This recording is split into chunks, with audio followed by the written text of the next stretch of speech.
All right, so we're diving deep into Cristiano Ronaldo's YouTube ambitions today after that wild interview he did with MrBeast. Yeah, ton to unpack there. For sure. By the end of this deep dive, I think you'll have a much better idea of not only Ronaldo's YouTube strategy, but what it really takes to go viral these days. It's super interesting to see Ronaldo, like a true global icon, trying to make it in this world that MrBeast basically built from scratch. Right. And one of the things that stood out to me the most was when MrBeast predicted Ronaldo would get like 20 or 30 million subscribers in his first month, which is insane on its own, but he crushed that 60 million. Yeah. It took MrBeast 13 years to hit that. It just shows you the power of someone like Ronaldo. Like, his fan base is global and they're dedicated. They'll follow him anywhere. So true. The question is, can he actually keep them engaged on YouTube? Yeah. Can he connect with them the way MrBeast has? Yeah, especially because his goal is to hit 1 billion subscribers. Whoa. 1 billion. Yeah. That's crazy. Even compared to MrBeast's 324 million. It's a huge task, for sure. Like, even the biggest YouTubers usually only grow a few percent each year. So to get to 1 billion, he's got to, like, really change the game, you know? So he can't just rely on his name. Exactly. Yeah. He has to make content that people actually want to watch, content that's made for YouTube. Well, MrBeast did give him some advice, like collaborating with other footballers. Ooh, yeah. To make more like football-focused videos. He even said Ronaldo should react to his own top 10 goals. That's actually brilliant. I know, right? Imagine that video, Ronaldo just breaking down his most iconic moments, talking about like his strategy and what was going through his head at the time. Only he can offer that kind of insight. And it's exactly the kind of authenticity that YouTube viewers love. It makes you wonder, could he make a whole series out of that? Like breaking down plays, analyzing strategies, giving training advice. Totally. He's got so much knowledge to share. So much. Okay, and then there's the whole thumbnail thing. MrBeast was very specific about that. Yep. High quality face shots, closed mouth. MrBeast knows how important that first impression is. Like, thumbnails are everything. They're what make people click. But I don't know if Ronaldo should be going for the stoic look. Maybe a little smirk. You know, a hint of his confidence. Yeah, good point. Adapting to fit his brand. Right. Which, by the way, did you catch the part where Ronaldo admitted he doesn't even know what a thumbnail is? Yeah. Like, it shows that no matter how famous you are, YouTube has its own rules, its own language. Everyone starts somewhere. And you always got to be learning, especially on a platform like YouTube. Definitely. And speaking of learning, MrBeast suggested Ronaldo film content about his travels. Yeah. Even like flying commercial just to capture people's reactions. Whoa, that's risky. Right. It could be amazing, but yeah, logistically, I don't know how he'd pull it off with all the security and stuff. There's a balance for sure between making great content and keeping some privacy. Exactly. And it'll be interesting to see how he handles that as he figures out YouTube. For sure. And it's interesting because they also talked about how fans act differently around the world. Oh, yeah. Ronaldo had a story about getting locked down in a hotel in Chile because the fans were so intense.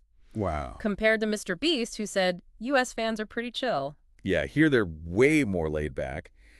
And then he dropped the bomb that he basically lives in his studio.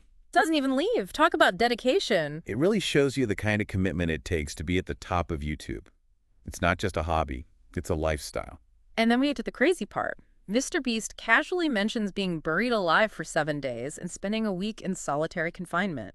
Yeah, Ronaldo's face was priceless. I think he was questioning everything at that point. I mean, those challenges are intense. Yeah. They're designed to shock you and push boundaries, and that works for MrBeast and his audience. But I'm not sure that's Ronaldo's brand. No, probably not. It makes you think, though, like how far is too far? You got to find that sweet spot between pushing the limits and staying true to who you are. Definitely. And speaking of pushing limits, did you hear those numbers MrBeast was throwing out? 189 million views for the solitary confinement video. And 600 million for his Squid Game recreation. That's insane. Yeah. But it shows you what works on YouTube. Yeah. It's not just about short clips.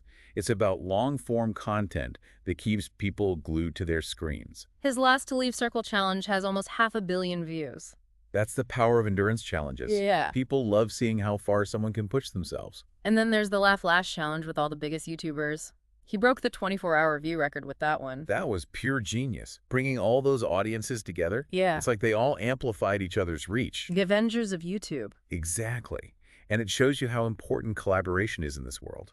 It's funny how they both mention LeBron James, but in totally different ways. Oh, yeah. Mr. Beast loved the idea of LeBron playing basketball with his son, and Ronaldo sees LeBron as a role model for staying in the game for so long. That's interesting. It shows how their perspectives are shaped by what they do. Mr. Beast, the creator, sees the family story, Yeah. and Ronaldo, the athlete, sees the dedication and discipline. I love that they can both find inspiration in the same person. For sure. So we've got Ronaldo, this global icon, Yeah. stepping into the world of YouTube where Mr. Beast is king. And it's fascinating to see how their worlds are colliding. Totally. And it's a reminder that no matter how successful you are, there's always more to learn and new ways to grow. I'm really curious to see what Ronaldo does next. Me too. Yeah. The game has officially changed. Yeah. Yeah, it really makes you think. Like, how much do we even know about YouTube? Right. Like, thumbnails, we just take them for granted, but there's a whole art to it. For sure. And Ronaldo's learning that now. Even Wouldn't someone it? like him has to start from scratch in some ways. It's true. Everyone's a beginner at some point. Yeah.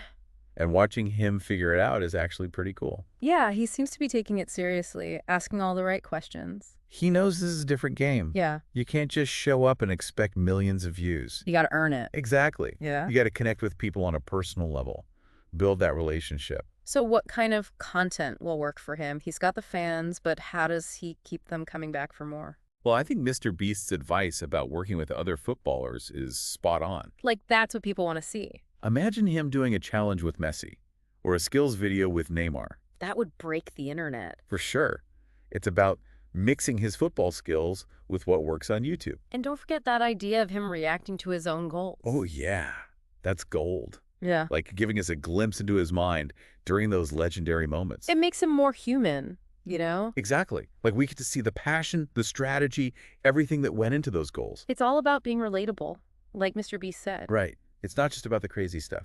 It's about the person behind it all. And Ronaldo has a pretty amazing story to tell. He does. And that's something he can definitely leverage on YouTube. Okay, but back to those wild challenges. Mr. Beast was talking about buried alive for a week, solitary confinement. I don't know about all that. Yeah. I mean, it works for MrBeast. That's his thing. Yeah. But I'm not sure it fits Ronaldo's brand. It might feel kind of forced. Yeah. It wouldn't feel authentic, you know? True. But those challenges get a ton of views. Remember what Mr. Beast said his last Leave Circle video has almost 500 million views? It's crazy. Yeah. But it proves that people love those long-form videos. The ones that keep you hooked for hours. A whole experience. And then there's the Laugh Last challenge where he brought all those big YouTubers together. Yeah. That broke the 24-hour view record. That was a smart move. So smart, bringing all those audiences together.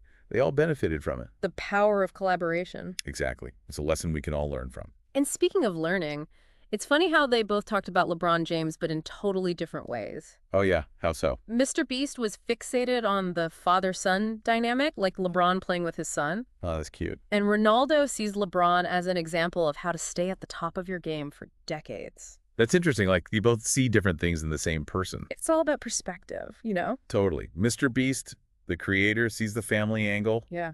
And Ronaldo, the athlete, sees the longevity. So we've got Ronaldo, this global superstar, Yeah. trying to make it in the world that Mr. Beast built. And it's so interesting to see how it all plays out. It really is. It's like a clash of two worlds. And it's a reminder that no matter how successful you are, there's always room to learn and grow. Absolutely. You can always push yourself further. Try new things. I can't wait to see what Ronaldo does next. Neither. It's going to be a wild ride. And who knows, maybe we'll see them actually work together at some point. That invite to the Al Hilal game in Saudi Arabia sounded pretty serious. Oh, man. Imagine that. The behind-the-scenes stuff, the Yeah. cultural differences, and just the pure entertainment of seeing those two together. Like two worlds colliding. Exactly. And it kind of sums up what Ronaldo needs to do to make it on YouTube. He's got to find a way to bring his football world and the YouTube world together. He can't just copy Mr. Beast. Right. He's got to be himself. Find his own way to connect with people. And that's what makes it so interesting to watch. Like, even at his level, he's still got room to grow. Totally.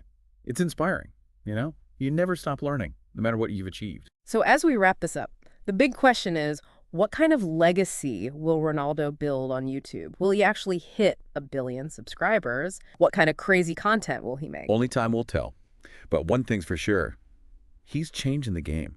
And I, for one, can't wait to see what he does next.